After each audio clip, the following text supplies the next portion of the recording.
Throughout history, humanity has looked to the heavens, searching for meaning, for power, for a connection to the divine.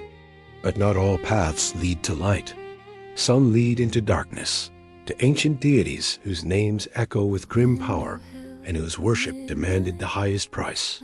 Today, we journey back in time to uncover the truth behind three of the most infamous false gods of the ancient world: Baal, Asherah, and Molech. Imagine the ancient Near East, a land of sprawling empires, sun-baked fields, and powerful city-states. Here, among the Canaanites, Phoenicians, and their neighbors, a pantheon of gods held sway over every aspect of life. And chief among them, for many, was Baal. His name simply means Lord or Master. He wasn't just a god. He was the god of storms, rain, and fertility. Baal was depicted as a mighty warrior, brandishing a thunderbolt, promising to defeat the forces of chaos and bring life-giving rain to the parched earth. His mythic origins tell of a cosmic battle against Yam, the god of the sea, and Mo, the god of death. Baal's victory was a symbol of order, triumphing over chaos, of life conquering death. Farmers would look to the skies, praying to Baal for the rain that would make their crops grow and their herds multiply. Without his favor, they believed their fields would turn to dust and their families would starve. This brings us to a core concept of pagan faith. It was transactional. It wasn't about a loving relationship with a creator. It was a business deal. You give the god something, and the god gives you something in return.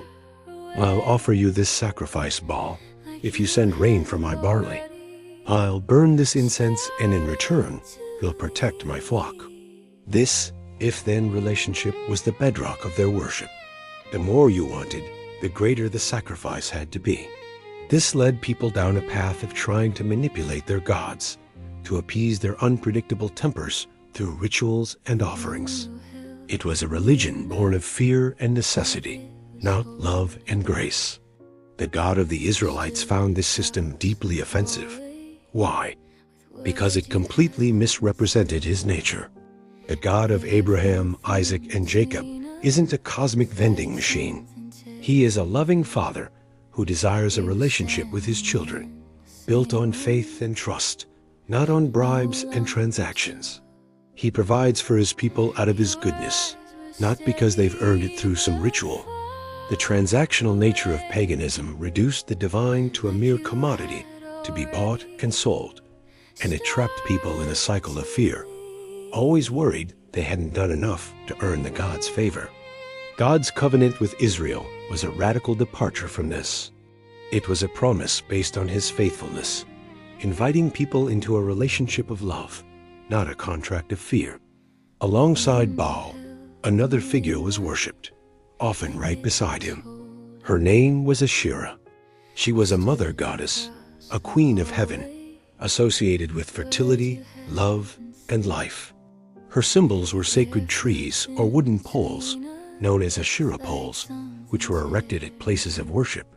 She was seen as Baal's consort, the feminine counterpart to his masculine power. Together, they represented the creative forces of nature. Worshipping Asherah was thought to ensure the fertility of the land, the livestock, and the people themselves. However, the worship of Asherah descended into practices that were profoundly immoral. The belief was that, to please the goddess of fertility, worshippers had to engage in acts that mirrored her supposed nature. This led to the institutionalization of what is known as cultic or ritual prostitution.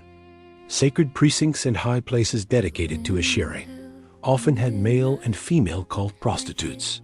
Worshippers believed that by engaging with them, they could magically stimulate the gods to have their own relations, which in turn would make the earth fertile.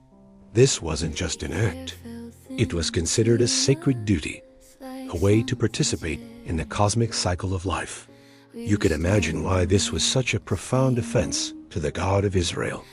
It took the beautiful, sacred gift of human intimacy, designed for a committed, loving marriage, and twisted it into a commercial, pagan ritual. It degraded men and women, turning them into tools for a magical rite. It promoted a worldview where morality was irrelevant in the face of religious duty. God's law, in stark contrast, established clear moral boundaries to protect the sanctity of family, marriage, and human dignity.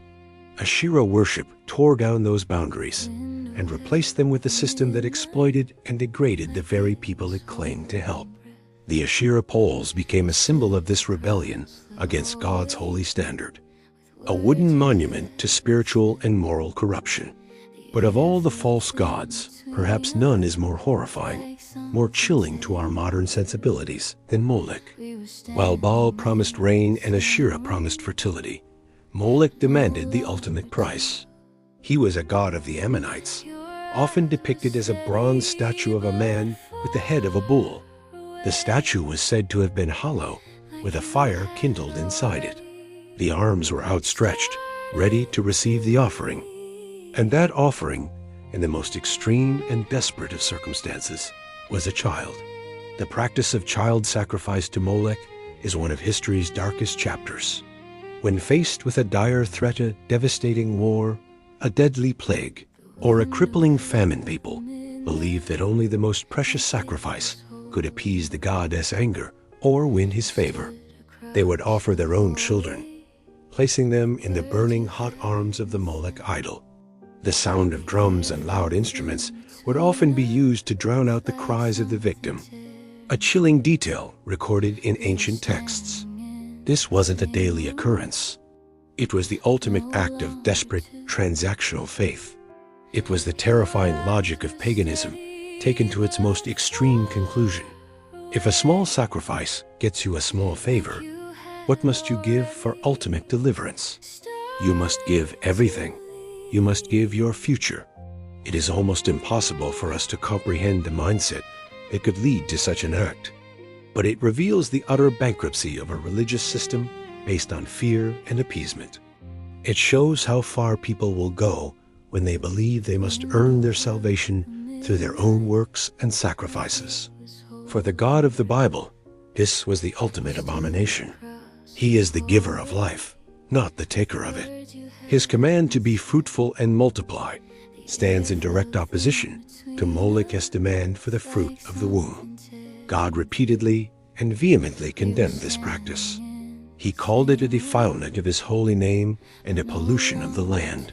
The prophets of Israel cried out against it. Jeremiah condemned the people for building high places for Baal in the valley of Ben Hinnom to sacrifice their sons and daughters to Molech, saying it was something God did not command, nor did it enter my mind. This valley, Gehenna, became so infamous for these fires that it later became a metaphor for hell itself. The horror of Molech is a stark reminder of what happens when humanity turns away from the true source of life and creates gods in its own fearful image, gods who demand, consume, and destroy, rather than a God who loves, gives, and saves. Looking back at Baal, Asherah, and Molech, we see a tragic portrait of misguided worship. We see a system where people tried to bargain with the elements, engage in immorality for the sake of fertility, and in the most desperate moments, sacrifice their own children to appease angry, silent idols. This is why the God of Israel was so adamant, so jealous for his people. He wasn't just being a cosmic killjoy, outlawing their customs. He was rescuing them. He was rescuing them from a religion of fear and replacing it with a relationship of love. He was protecting the sanctity of human life and dignity. He was offering a covenant of grace to people trapped in a cycle of works, sacrifice, and terror.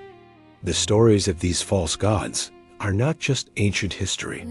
They are a powerful testament to the light that shines in the darkness, and why the call to worship the one true God was, and still is, a call to freedom, to life, and to love. Thank you for watching. If you found this exploration meaningful, please like, share, and subscribe for more journeys into the past.